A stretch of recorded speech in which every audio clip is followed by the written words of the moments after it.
What's up everybody? So far I made the week 1, 2, 3 beginner quest video seen here for Monster Never Cry. Now this is for weeks 4, 5, and 6. Global servers will have entered week 5 by now, or at least mine has because I made it on the first batch of servers put out. I figured I'd post this so you can get an idea for the final egg rewards, one of which is the really nice week 6 reward of a custom chaotic egg.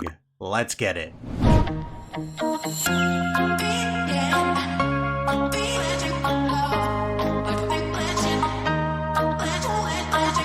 So right now I'm on my beta account, and it is sad seeing if you click up in the events you see no more beginner quests. That's because week 6 is the final one. After that there is no others. The images are always going to be in my video description down below. As you can see, I have posted week 4, 5, and 6 right there. Now there might be some slight changes made from the beta beginner quest to global, such as the tower floor requirements, maybe some of the final egg rewards, but it's more or less the same. I'll do my best to try to update it if I find any issues. But just remember to keep some devil cores on you weekly so you can get all the quests done, as that is probably the only real one you need to worry about. Bringing up the week 4 image on the screen, this is pretty straightforward. You've seen this format with the past 3 weeks. You get a final egg that has a choice of 3 Hellfire monsters. The quest I was able to complete no problem. However, I will say sometimes the Dark Expedition ones may pose a problem if you don't have an up event running, because as a free-to-play you can only get 3 daily. You get 1 for free and 2 bought with gems, so that's only 21 in a week event.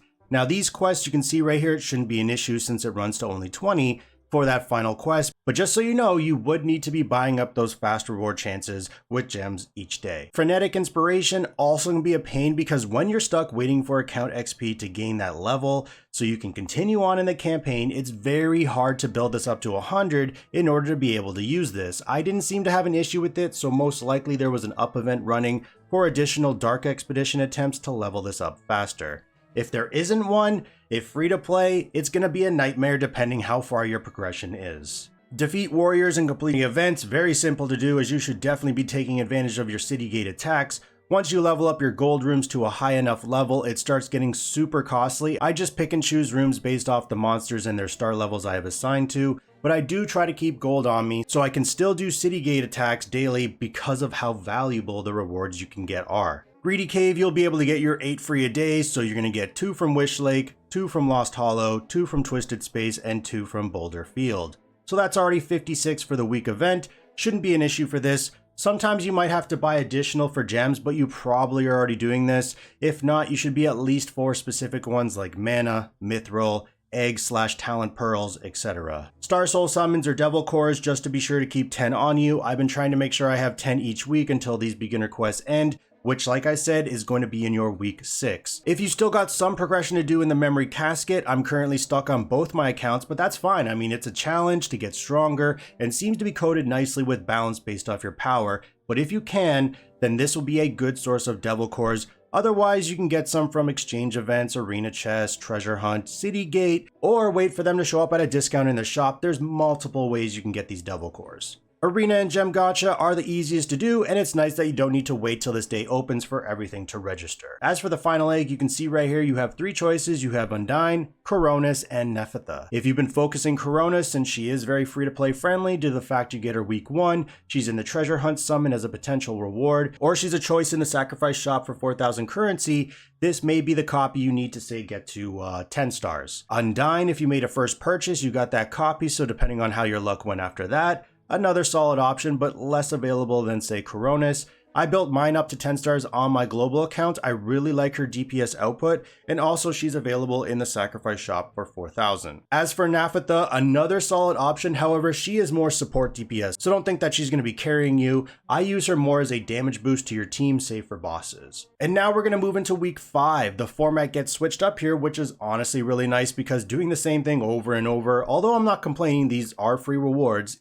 I would like some variety. So the first thing I wanted to bring up is the beginner quests have an added mode called Rampart Rupture, and the final egg format was switched up as well to Void Chaos. You will have your expedition journal, which is definitely not possible to complete as a free-to-play unless you have an up event running, as you need 55 total. Like I said, I have no idea the frequency on these or if they're just basically triggered when these specific events pop up. As for the Void Shard, the reason this is different is because the top 3 rewards you get a choice to pick from. You could either choose 1500 gems or 10 moonstones, which are your Evil Soul summons. Basically choose based off your focus. I went with gems since I wasn't interested in Evil Souls at the moment. Then it is either a Devil Core or 50 egg shards for any random monster in the game. I went with Devil Cores as they are just incredibly valuable for both Draconic, Abyssal heroes, Chaotic Food, and the Exchange Shop. And then the final reward is a custom rare glyph chest or 6-star regular faction food. Personally for me, I'd go with that glyph chest because not only can you select which glyph, these have a super low chance to show up when refreshing in the glyph store. You can actually see they changed this up for my beta account. I believe it was a 25 shard chest of Evil Souls and possibly 25 shard chest of Magic Guides. I actually like this one better because rare glyphs are super hard to get. As for the beginner quests, these are more or less the same as what you're used to, except for day 1, it has quests specific to the mode Rampart Rupture, which refers to obtain chests and break through the front. Day 2 is reference to the world bosses in Divine Descent, and then on day 5, this is where you need to have your account level 90 to open up Misty Mines, or I think you can do it with a certain VIP level. My global account was well ahead of this because I think heading into my week 4, I was already nearly at level 90, so this shouldn't be a problem as long as you've been staying on top of your AFK rewards and not letting the timer max out, so you lose out on rewards, maximizing whatever Dark Expedition or fast rewards as you can, you should be fine. Then it's just a matter of getting that currency. The other day quests, you've seen them before. Now as for Rampart Rupture, I really like this. Basically you have different levels that open up and you can raid them for a specific chest count. You have your initial first clearance gem rewards, and higher the level, the higher the chest count, but also the higher the raid gem price gets. Pretty straightforward challenge requirements like team HP above 25%, no more than 1 or 2 defeated. I really didn't have an issue with this. Sometimes I find this game is a bit too easy. I feel like they could up the challenge difficulty. Once again, doesn't show the rates of what you can get in the chests, but there's a chance of 18,888 gems, mythic Evil Souls, smaller amount of gems, etc. Now I don't remember how much I rated each day or the gem cost, but I know I did do it multiple times. At the end of my week 5, I ended up with 3,595 chests. I'm not going to bore you here opening them all up, so I'm going to skip from here to the end after opening them all. I ended up getting 9,955 gems, almost 10,000, but just remember, I forgot how much I use daily when raiding. I'm pretty sure, like I'm 90% sure, I got more than I spent though. Only 14 legendary Evil Soul and 8 mythic Evil Soul chests. I didn't hit the 18,880 gems or the 50 mythic or legendary Evil Soul chests. So I did get a handful of gems back. I wouldn't have your hopes up for some of those Evil Soul chests as the rates, at least for me, were pretty bad for these. Hopefully when you get to, or if you are on this week, you have better luck. Moving quickly into week 6, I don't want to take too much more of your time. Finish this up and this will be your last beginner quest week.